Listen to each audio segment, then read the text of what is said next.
बिस्मिल्लाहिर्रहमानिर्रहीम। अपने तमाम देखने वालों की खिदमत में मुश्ताक अहमद का सलाम। काश्तकार भाइयों, आज के व्लॉग में फेरामोन ट्रैप पर बात होगी।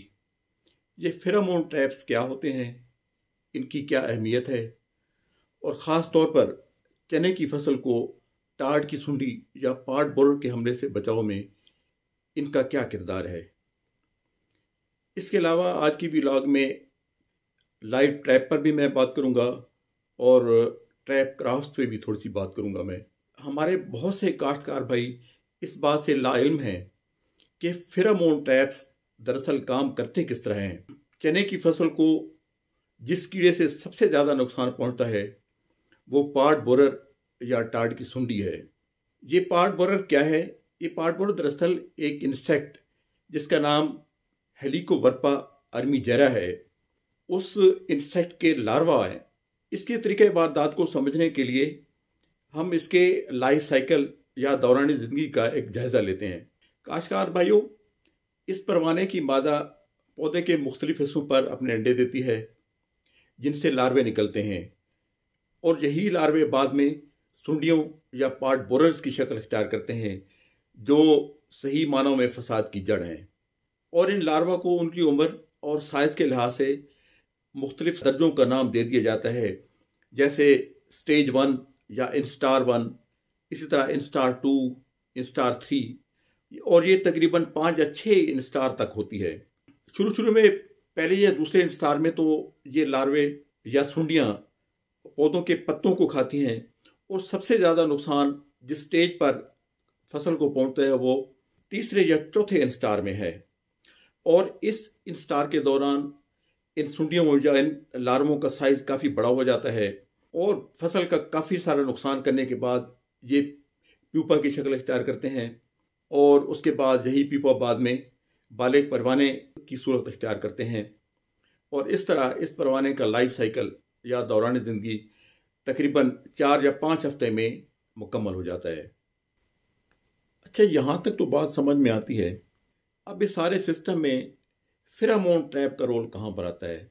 काश्तकार भाइयों, ये फेरामोन दरअसल एक ऐसा मादा या ऐसी बू है जो मादा परवानों के जिस्म से खारिज होती है और इसकी कशिश से नर परवाने उनके पास आते हैं और उनके बाहम मिलाप के बाद मादा परवाने अंडे देती हैं जिनसे लार्वे निकलते हैं और बाद में यही सुंडियों की शक्ल इख्तियार करते हैं। इस फेरामोन को मसनूई तौर पर लेबॉर्ट्री में भी तैयार किया जाता है, इसको लेयर का नाम दिया जाता है और ये केमिकल मार्केट में दस्तयाब है। और in layer fitted pheromone traps को खेत में तकरीबन 3 या 4 फुट की बुलंदी पर लगा दिया जाता है और नर परवाने मादा परवानों के धोखे में इन ट्रैप्स के अंदर आ जाते हैं और यहाँ पर मौजूद इंसेक्टिसाइड्स और स्टिकी मटेरियल की वजह से ख़त्म हो जाते हैं। अब चूंकि नर परवानों की एक कसीर तादाद यहाँ आकर फंस चुकी होती है और इनका मिलाप मादा परमाणु से नहीं हो सकता, नतीजतन कम अंडे पैदा होते हैं और उसी हिसाब से सुंडियाँ भी कम बनती हैं और फसलों को बेहतर तहफ़्फ़ुज़ हासिल हो सकता है और इस तरह परवानों के अरमान खाक में मिल जाते हैं। काश्तकार भाइयों, एक खेत में तकरीबन 4 से 5 फेरामोन ट्रैप्स काफ़ी होते हैं। हमारी चने की फसल इस वक्त जिस स्टेज पर है, इस स्टेज पर पार्ट बोरर के हमले का खतरा बहुत ज़्यादा होता है, इसलिए हमारे काश्तकार भाइयों को बहुत एहतियात से काम लेना चाहिए और अपनी फसल पर कड़ी नज़र रखनी चाहिए। दोस्तों, इन फेरामोन ट्रैप्स का इस्तेमाल कई फसलों में बड़ी कामयाबी से किया जा रहा है। मसलन कपास, सूरजमुखी और टमाटर की फसल पर इन फेरामोन ट्रैप्स का बड़ी कामयाबी से इस्तेमाल किया जा रहा है। इन फेरामोन ट्रैप्स के अलावा लाइट ट्रैप्स या ट्रैप क्रॉप्स भी हमारी फसलों को तहफ़्फ़ुज़ फराहम करने में बहुत ज़्यादा मददगार हो सकती हैं। लाइट ट्रैप्स की मदद से हमें पता चल सकता है कि इस वक्त परवानों की कितनी पॉपुलेशन या तादाद मौजूद है, तो काश्तकार भाई मोहतात हो सकते हैं।